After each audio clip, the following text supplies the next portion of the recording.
विसरण के उदाहरण दोस्तों क्या हैं? विसरण को अगरबत्ती की खुशबू का पूरे कमरे में फैलना किसके उदाहरण है? विसरण का उदाहरण है। और इत्र की खुशबू का फैलना विसरण का उदाहरण है। विसरण का क्रम सबसे ज़्यादा होता है गैस में, फिर द्रव में, फिर ठोस में। ठीक है, ठोस लगभग नगण्य होता है दोस्तों, ठोस में सबसे कम होता है फ्रेंड्स। ठीक है, सबसे ज़्यादा किस में होता है? गैस में होता है फ्रेंड्स, गैस में होता है, गैस में होता है। ठीक है दोस्तों,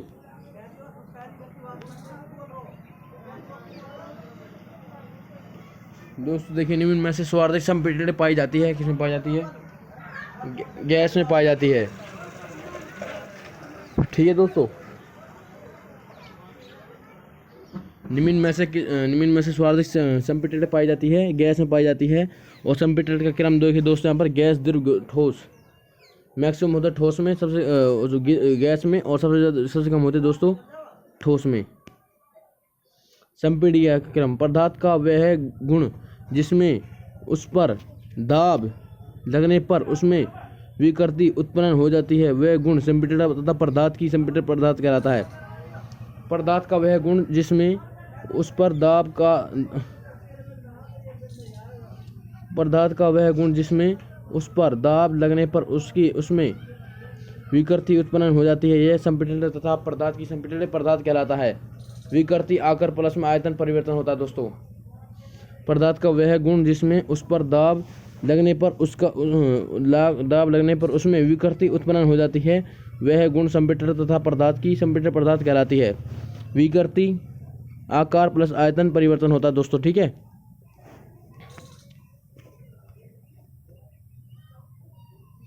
अब देखिए यहाँ पर दोस्तों संपीड़ित गैस में होता है, इसके बाद ठोस में सबसे कम होता है दोस्तों।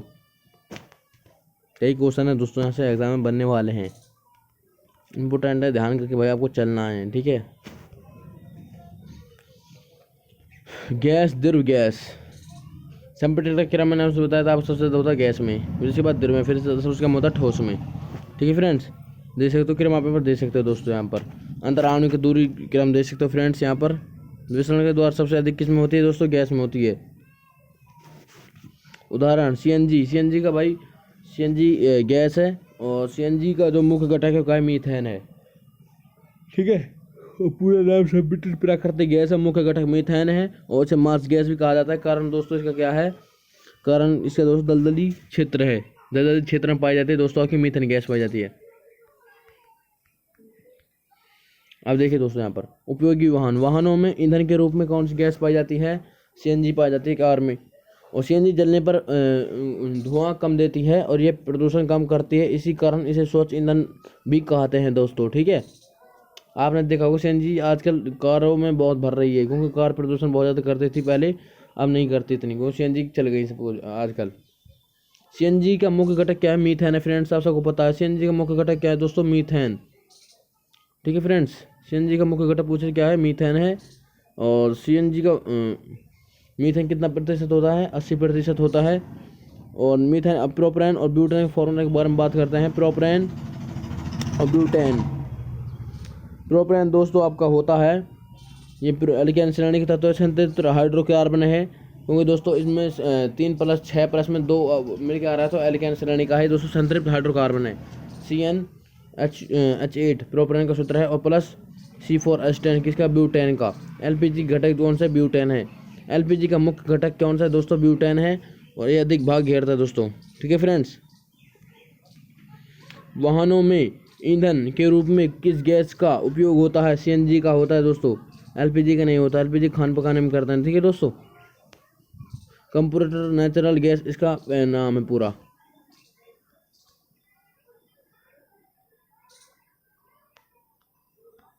प्लाज्मा, आप देखिए प्लाज्मा के बारे में पढ़ रहे हैं। ये पदार्थ की चौथी अवस्था है, इसमें कण उच्च ताप पर आयनित अवस्था में पाए जाते हैं, जिसमें धनावेशित आयन व ऋणावेशित इलेक्ट्रॉन के समान भाग में पाए जाते हैं। भाई पदार्थ चौथी अवस्था क्या है? प्लाज्मा है, और इसमें कण उच्च ताप पर आयनित अवस्था में पाए जाते हैं। इसमें उच्च कण क्या पाए जाते? उच्च ताप पर आयनित अवस्था में पाए जाते हैं। और प्लाज्मा जिसमें धनावेशित आयन और ऋणावेशित इलेक्ट्रॉन के समान भाग पाए जाते हैं। प्लाज्मा का निर्माण फ्रेंड्स देखिए यहाँ पर दोस्तों, उच्च ताप पर प्लाज्मा का निर्माण देखिए दोस्तों, प्लाज्मा का निर्माण फ्रेंड्स यहाँ पर आपके सामने है। उच्च ताप पर फ्रेंड्स यहाँ पर देखिए, उस ताप पर 10 की पावर 8 केल्विन होता है, जबकि नाभिक संलयन में अभिक्रिया से होता है फ्रेंड्स। ठीक है दोस्तों, अब नाभिक के प्लाज्मा मैंने आपको बता दिया दोस्तों। और देखिए नाभिक संलयन, हल्के नाभिक मिलकर भारी नाभिक का निर्माण करते हैं, मतलब हल्के नाभिक मिलकर भारी किसका निर्माण करते हैं, भारी नाभिक का निर्माण करता है फ्रेंड्स। ठीक है दोस्तों, हल्के नाभिक मिलकर इसका निर्माण करते हैं, भारी नाभिक का निर्माण करते हैं दोस्तों। और देखिए दोस्तों, इसकी एग्जाम्पल है, आप देख यहाँ पर 1H1 और भाई 1H1 एक ऐसे हाइड्रोजन है, और 2 हीलियम की परमाणु क्रमांक कितना होता है, 2, और द्रव्यमान संख्या होता है इसकी 4। ठीक है, हीलियम ये क्या भाई मतलब हल्की संलयन से मिलकर क्या बना रहे हैं, भारी मतलब तकड़ा बना रहे हैं एक तरीके से, मान लीजिए आप। ठीक है फ्रेंड्स, ये अवस्था तार व सूर्य में पाई जाती है भाई, ये अवस्था तार और सूर्य में पाई जाती है। कौन सी पाई जाती है, तारे में और सूर्य में हाइड्रोजन और हीलियम दोनों पाई जाती है, हम सबको पता है। और प्लाज्मा, ये अवस्था तार और सूर्य में पाई जाती है, प्लाज्मा। ठीक है दोस्तों, और ये चमक प्रदान करती है, आप सबको पता है, सूर्य चमक प्रदान करता है, तारे भी चमक प्रदान करते हैं। सूर्य पे तो भाई पूरे दिन और रात एक तरीके ही मान लीजिए इस पर निर्भर है, क्योंकि अल्लाह ने ऐसी चीज़ बनाई है जो दिन और रात उसी के हाथ में है। ठीक है, वो सबसे बड़ा मेहरबान है, कुदरत अम्बर वाला है। ये क्वेश्चन छोड़ चुका है, बस देखिए, तारे और सूर्य में चमक किस कारण होती है, प्लाज्मा के कारण होते हैं फ्रेंड्स। ठीक है, प्लाज्मा रक्त का तरल रूप में होती है, मात्रा इसका प्लाज्मा में रक्त कितना परसेंट होता है दोस्तों। ठीक है, प्लाज्मा रक्त में कितने परसेंट हो, 55% पाई जाती है। और देखिए दोस्तों, बोझ आइस कंडेंसेट BEC जिसे बोलते हैं, तो बोझ आइसनसेट कंडेंसेट, इसका नाम है दोस्तों, BEC का पूरा नाम है फ्रेंड्स। प्लाज्मा की खोज किसने की थी दोस्तों, विलियम कुकस ने की थी दोस्तों। प्लाज्मा खोज किसने की थी दोस्तों, विलियम कुकस ने की थी। पूरा नाम क्या है इसका, बोझ आइंस्टीन कंडेंसेट। BEC की भविष्यवाणी किसने की थी, सर अल्बर्ट आइंस्टीन ने की थी दोस्तों इसकी भविष्यवाणी। ठीक है, भविष्यवाणी मतलब इसकी खोज करता कौन थे, BEC के बोझ आइंस्टीन कंडेंसेट, अल्बर्ट आइंस्टीन ने इसकी खोज की थी। और BEC की गणना किसने की थी, सत्येंद्रनाथ बोस ने की थी। पदार्थ की वह अवस्था जिसके कणों की ऊर्जा परम शून्य ताप पर 0 केल्विन पर लगभग शून्य हो जाती है। पदार्थ की अवस्था जिसके कणों की ऊर्जा परम शून्य ताप पर 0 केल्विन पर लगभग शून्य हो जाती है, उसे क्या बोलते हैं दोस्तों, BEC बोलते हैं। ठीक है फ्रेंड्स, अब देखिए दोस्तों, BEC पदार्थ की कैसी अवस्था है, 5वीं अवस्था है। ठीक है, 2001 में तरल कैथरल कॉर्नल और विमोन नामक वैज्ञानिकों ने क्षारीय पदार्थ के सांद्र गैस के अणुओं में BEC को प्राप्त किया, जिसके कारण उन्हें नोबेल पुरस्कार प्राप्त हुआ। इम्पोर्टेंट है, विमोन कॉर्नल और कैथरल विमोन नोबेल पुरस्कार मिला था दोस्तों इन्हें 2001 में। ठीक है, अब सांद्र के बारे में बात करने वाले हैं हम, फटाफट इस टॉपिक को खत्म करते हैं। सांद्र, जिसमें पदार्थ की मात्रा अधिक हो उसे क्या कहते हैं, सांद्र कहते हैं। सांद्र पदार्थ की मात्रा अधिक हो सांद्र कहते हैं। और सांद्र का फॉर्मूला क्या है, H2SO4 सल्फ्यूरिक अम्ल, इसका फॉर्मूला है। पानी में कम घुलनशील है दोस्तों, और पानी में कम H2SO4 अधिक। सांद्र में दोस्तों H2SO4 पानी में कम क्या है, कम घुलनशील है सांद्र, और H2SO4 अधिक घुलनशील है। और सांद्र विलयक के रूप में जलता कम है, जल कम हो। सांद्र विलयक के रूप में, विलयक मतलब क्या होता है, जल के रूप में कम हो। और साइन H2SO4 तेजाब है, तो सांद्र H2SO4 क्या है, तेजाब है। ठीक है फ्रेंड्स, नेक्स्ट देखिए दोस्तों, जिसमें पदार्थ की मात्रा कम होती है उसे क्या कहते हैं दोस्तों, जिसमें पदार्थ की मात्रा कम होती है और इसमें जल की मात्रा अधिक होती है। ठीक है दोस्तों, जल की मात्रा क्या अधिक होती है सांद्र में, और पदार्थ की मात्रा क्या होती है, कम होती है, उसे कहते हैं दोस्तों। मान लीजिए दोस्तों, समझा देता हूँ डायग्राम की मदद से। रुको एक मिनट दोस्तों, ये भाई मान लो इसमें 100 ग्राम क्या है, 100 ग्राम है इसमें चीनी, 100 ग्राम है चीनी, और 10 ग्राम इसमें पानी, वाटर। तो दोस्तों कम है वो तो बन जाएगा विलीय, और जो ज़्यादा है वो बन जाएगा विलायक। ठीक है, इसका कहने का मतलब सिर्फ यही है। तनु के H2SO4 को दोस्तों कम मात्रा में और जल को अधिक मात्रा में घोला जाएगा। देख लो यहाँ पर तनु H2SO4 का यूज बैटरियों में अपघटक रूप में बैटरी के पानी में किया जाता है। आपको सबको बता दो, बैटरी में पानी डाल जाता है वो H2SO4 का यूज किया जाता है। पदार्थ की 5 अवस्था दोस्तों बीईसी खोज 2000 हेतु में किसी नोबेल पुरस्कार प्राप्त हुआ। देखिए क्वेश्चन इस प्रकार बनते हैं आपके एग्जाम में। 3 वैज्ञानिक थे, कैटरल, कॉर्नल, विमोन। ये दोस्तों क्या है,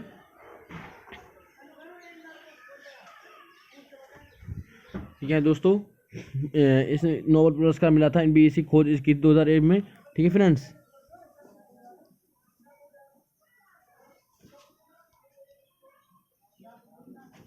नेक्स्ट क्वेश्चन देखिए फ्रेंड्स यहाँ पर। तालाब में पाए जाने वाला अम्ल होता है कौन सा होता है दोस्तों? H2SO4। तालाब में कौन सा अम्ल तेजाब में पाए जाने वाला अम्ल होगा, कौन सा होगा दोस्तों? H2SO4 सल्फ्यूरिक अम्ल होगा दोस्तों तेजाब में पाए जाने वाला अम्ल। ठीक है फ्रेंड्स, बैटरी में उपयोग आने वाला अम्ल है, बैटरी में भाई उपयोग आने वाला अम्ल कौन सा है? वो होता है दोस्तों H2SO4। तेजाब में पाए जाने वाला अम्ल होगा भाई कौन सा? H2SO4 होगा दोस्तों। और बैटरी में उपयोग आने वाला अम्ल कौन सा है? Dill H2SO4। ठीक है फ्रेंड्स, तेजाब में दोस्तों कौन सा होगा? सी यहाँ पर साफ साफ ने दिया H2SO4 होगा, यह होगा दोस्तों।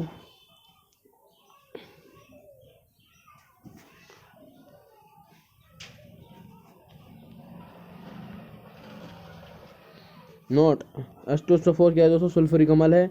HCl हाइड्रोक्लोरिक अम्ल है। HNO3 नाइट्रिक अम्ल है दोस्तों बोलते हैं। ठीक है, ये परिभाषा इंपॉर्टेंट है दोस्तों। ये कैसे हैं? दुर्बल अम्ल है, मतलब टॉप वाले अम्ल हैं एकदम जैन, मतलब फंटेस्टिक मान लीजिए आप। ठीक है दोस्तों, पदार्थ की अवस्था में परिवर्तन। पदार्थ की अवस्था में 2 आधार पर परिवर्तित हो सकते हैं, ताप के आधार पर और द्रव्य के आधार पर। पदार्थ की अवस्था में कितने आधार पर परिवर्तित हो सकते हैं? 2 आधार पर हो सकते हैं, एक ताप के आधार पर और एक द्रव्य के आधार पर। ठीक है दोस्तों, पदार्थ की अवस्था इनमें परिवर्तन हो सकती है दोस्तों। भाई एग्ज़ाम की तैयारी इस बार भयंकर करने वाले हैं, पहले बता रहे हैं। एग्ज़ाम क्वालिफाई ना हो तो भाई जब कहना, मेहनत अपने हम बराबर करेंगे, रही अपनी किस्मत की बात। ठीक है, क्वेश्चन भाई आपको मेहनत आपको करते रहना है। देखो मिलना ना मिलना सब नसीब का खेल है। हमने भी भाई 5 साल अपने विचार में कुछ बिगाड़ चुके हैं, क्या करे भाई, चारा ही नहीं कोई। ताप के आधार पर अवस्था में परिवर्तन। ताप बढ़ने पर पदार्थ की गतिज ऊर्जा बढ़ जाती है, जिसके कारण कणों की अंतरिक्ष आणविक दूरी बढ़ जाती है। यहाँ पर देखिए, यहाँ पर क्या है, ये रहा। ओए, ताप के आधार पर अवस्था परिवर्तन। ताप बढ़ने पर पदार्थ की गतिज ऊर्जा बढ़ जाती है और जिसमें कणों की आंतरिक आणविक दूरी भी बढ़ जाती है। प्रैक्टिस पर्सन पीछे लेकर आऊंगा, पहले आपका सिविल स्कोर नहीं हो जाएगा जब तक। पदार्थ की अवस्था परिवर्तन ताप के आधार पर और द्रव्य के आधार पर। पदार्थ की अवस्था मैंने बताया ताप के आधार पर, द्रव्य के आधार 2 प्रकार की होती है। ठीक है, और ताप बढ़ने पर गतिज ऊर्जा में वृद्धि होती है और घटने पर गतिज ऊर्जा में क्या होती है? घटती है। और ताप के बढ़ने पर दोस्तों कण जो दूर दूर गति करते हैं, अंतर आणविक दूरी यहाँ पर देख सकते हो दोस्तों, आपको एक तरीका से समझाया गया है। ताप के आधार पर अवस्था में परिवर्तन। एग्जाम्पल दोस्तों, यहाँ पर जल के बारे में बात करते हैं भाई। अब देखना यहाँ से बस लाजवाब क्वेश्चन बनने वाले हैं, एग्जाम में 100% आ सकता है दोस्तों, पहले बता रहा हूँ। ठीक है, ध्यान रखना है आपको। जल H2 ठोस से द्रव बनेगा। ठोस से अगर द्रव बनेगा तो मतलब ठोस और द्रव लिक्विड हो रहा है तो उसे कहेंगे गलन, गलना कह सकते हैं दोस्त जिसे हम। ठीक है, और द्रव से अगर गैस बनेगा, मतलब द्रव से अगर ठोस बनेगा तो उसे क्या कहेंगे दोस्तों? द्रव से उसे कहेंगे, द्रव से ठोस बनेगा उसे कहेंगे दोस्तों हम जमना। पानी से बर्फ बन रहा है तो उसे हम क्या कह सकते हैं? जमना कह सकते हैं दोस्तों। ठीक है,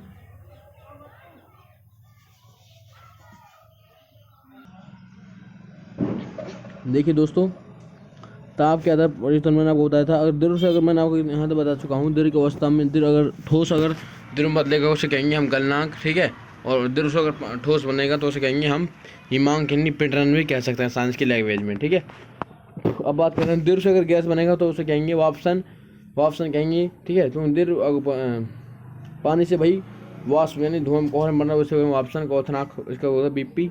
ठीक है, बड़े बढ़ना को दूसरा टू फर्निक्रेशन और घटने के डिग्रीज। ठीक है, और अगर वाष्प से पानी बनेगा तो उसे क्या कहेंगे, सघनन। सघनन, ठीक है, ये इंपॉर्टेंट है, आपको याद रखना है। अब बात करते हैं यहाँ पर गलनांक की परिभाषा के बारे में। गलनांक कहता क्या है, ताप का वह निश्चित बिंदु जिस पर कोई ठोस पदार्थ द्रव अवस्था में बदल जाता है तो उसे गलनांक कहते हैं। ताप का वह निश्चित बिंदु जिस पर कोई ठोस मतलब तेज पदार्थ द्रव अवस्था में बदल जाता है उसे क्या कहते हैं, गलनांक बिंदु कहते हैं। ठोस अवस्था क्रम देखिए दोस्तों, अब यहाँ पर